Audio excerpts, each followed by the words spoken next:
Welcome to today's episode of Magnus Mindset Podcast, where it's our mission to help you grow in the skills, knowledge, and relationships to help you live your best. I'm your host, Tim Balow, and if you haven't done so already, be sure to hit that subscribe button so that you never miss another podcast episode. In the last podcast, we discovered how we could choose gratitude, and I found so much material on this that I just really felt like I wanted to keep the conversation going, and so we're going to explore part 2 of this idea of gratitude. I found this really interesting that 85% of hiring managers, that is like the HR directors and all those folks, they said that one word that most employers use to describe millennials right now starts with the letter E. Is it energetic? Is it excellent? Is it enthusiastic? No, the word that most employers use to describe the millennials that starts with the letter E is actually entitled. If that was your guess, then congratulations, you got it right.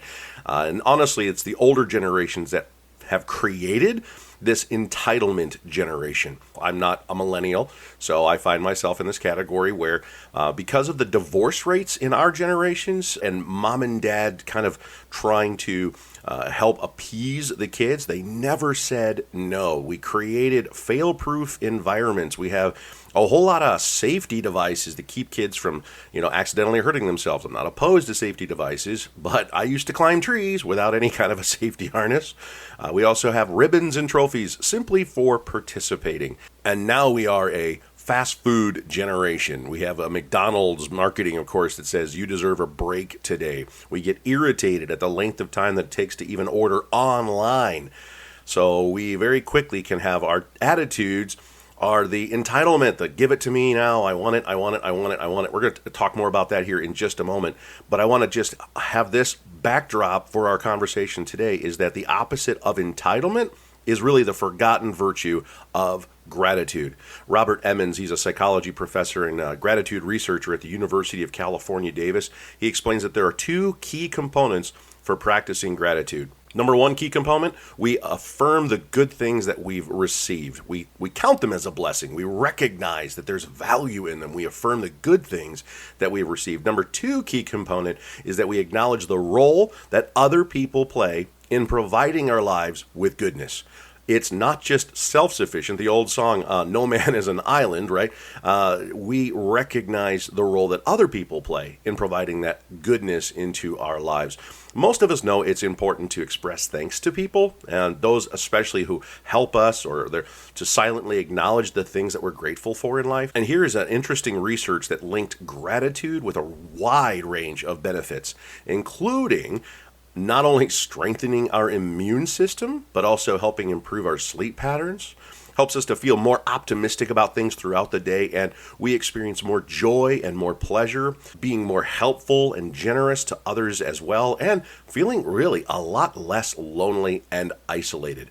So important these days for us to be connected to other people and to express that gratitude. So my question to you is, will you be the one? Will you daily express this gratitude to others? Will you send the thank you note, the text, the quick little email, even just a quick squeeze on the shoulder to say, hey, have I told you lately?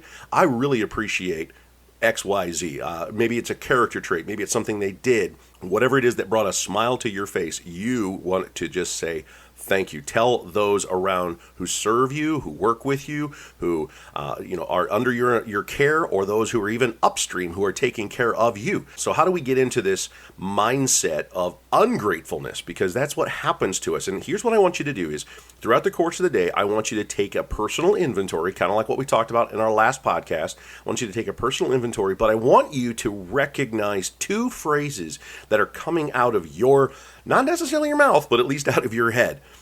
2 mindsets that we have that are ungrateful. Number 1, I say in my head, maybe even I say it out loud, I want it now. I want it now.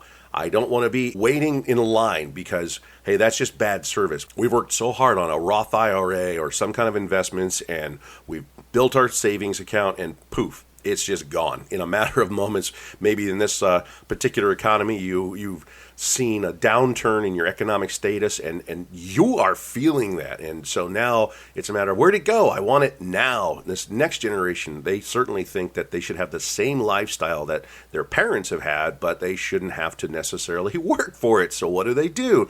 They put it on a credit card. There has never been a generation more in debt right now than those that are coming up behind us. And that is tragic. That is our fault. And we need to do something to help them to overcome this thinking of the I want it now. We used to have the old thinking that you saved your money and you bought it when you had the money. But now even our older generations have gotten into a habit of buying things thinking, well, I'll pay it back later. Credit has become so pervasive in our culture that I can have it now. But that's not necessarily a good thing for us. So ungrateful mindset, number one, that we got to watch for is the I want it now mentality. Mindset number two that we need to watch out for, and if you hear that coming from your head or out of your mouth, I deserve more. Oh my goodness, I do this sometimes as well. Somebody owes me something, right? I deserve it. I should have a better paying job. I shouldn't have to work, for goodness sake. I'm smart enough and, good enough, and doggone it, people like me, right?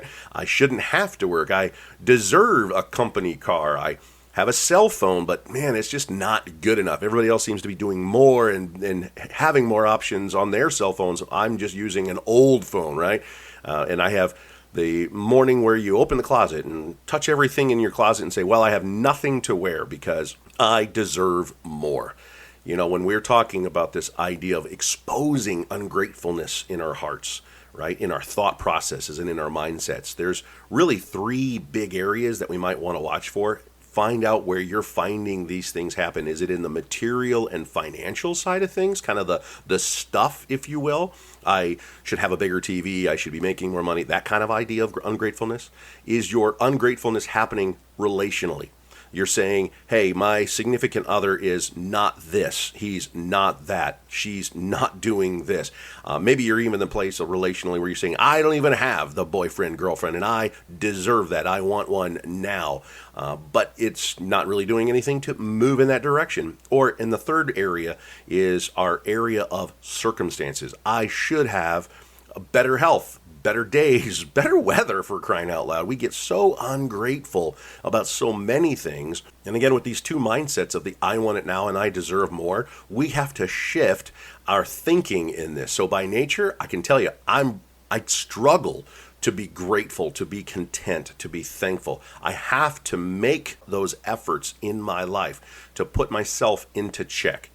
So I want to give you 2 quick tips for yourself. And again, this is stuff that you need to be instilling into the next generation. If you have young children, I'll give you a quick parenting tip at the end here too to really help with that. So here's number 1 I want to give you in just helping to adjust your mindset. I want you to use some visual reminders. What do I mean by that? 2 of the primary obstacles to gratefulness are forgetfulness and a lack of mindful awareness. So visual reminders can actually serve as cues to sort of trigger those thoughts of gratitude. And oftentimes it's the best visual reminders that are actually other people. We recognize the value that they bring into our lives. There's something in the Bible that's called an Ebenezer. And Ebenezer was not like Scrooge. And Ebenezer was setting a stack of rocks as a sort of memorial. Oftentimes you would do that in like a garden, or they would do that in the Bible times. They did it at the shores of rivers or great seas, things like that. But the Ebenezer helps to remember. We do this a lot during the holidays, particularly during Thanksgiving and Christmas, that we put out all of these visual reminders for blessings that we have received all throughout the course of the year. But you can put these visual reminders into place each and every day or on purpose. So maybe a child draws you a nice picture. Put that up to be a reminder to you to be grateful. And don't forget the thoughts of mindful awareness that you should be having. Number 2 on those ideas of helping you to be more content, to be introspective, and to watch that ungrateful attitude. Number 2 is to watch your language. Oh, this is key. And my wife reminds me of this quite frequently, to watch how you speak about the things in your life. Grateful people have a particular linguistic style. They use language of gifts, givers, blessings, blessed. I'm so fortunate. There's abundance in my life. So in gratitude, you should not just focus on how inherently good you are, but rather inherently good the things around you and that others have done on your behalf. You can hear it. You can hear it in the language. It's not just the words, it's also the tone. And you bring in this negative energy, this ungrateful energy, when we use the words like I never, I always, and we just get this real attitude. So instead, watch your language and use words like I am so blessed today. I am so fortunate. I am living in abundance. I am so happy to have these things, these people, these opportunities in my life. So we're going to change our perspective with these visual reminders and by watching our language. And that is going to help us to recognize that maybe I'm tired of my car. Man, I wish I had a better car. But you know what? Here's the thing. I'm thankful that I have a car. My house is always a wreck. It's always messy. I'm always got dirty dishes. And that's because you have kids. And let's just be happy about the fact that we have children. I have been told as a parent with older kids that those days are going to be kind of gone until grandkids enter the picture. So for the season that you have young children in your home, be grateful that there are toys strewn about and there's creative artwork that's happening there. We can say things like, well, I'm always busy with the kids because I'm running around doing all the kinds of things. Well, there's a checkpoint in there certainly you need to note, but just be grateful that your kids are healthy enough to play sports or be involved in drama or any of those kinds of things.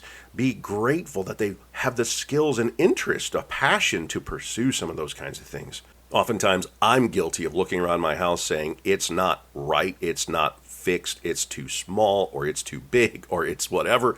And I have to come back to the fact that I have a beautiful home where my family joins together. We can enjoy meals, we can gather during holidays, and I need to be grateful for that rather than recognizing or trying to put the negative on my own home. If you don't care for your job, okay, I get that.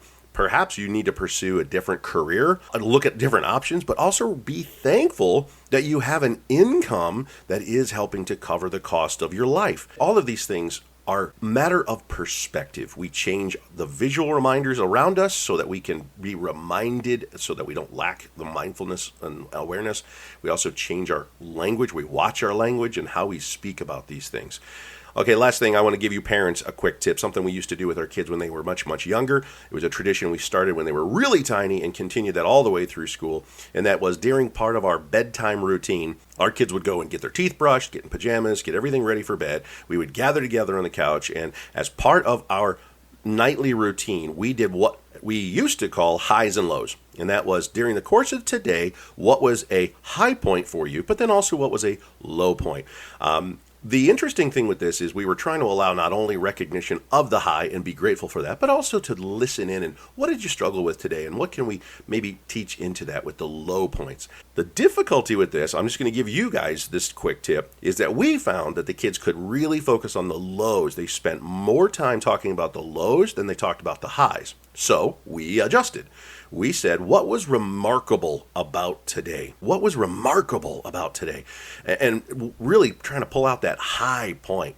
So you don't just feel the gratitude, you have to express it. And so we would ask clarifying questions. Well, what was remarkable about that? What made you think of that today? And what did you learn from that today? I am so grateful right now that you tuned in into this gratitude practice, and I certainly appreciate your time listening to this podcast, your effort and your energy to be present, awake, and alive in this precious life. I want you to have a beautiful day, despite what the weather is doing outside.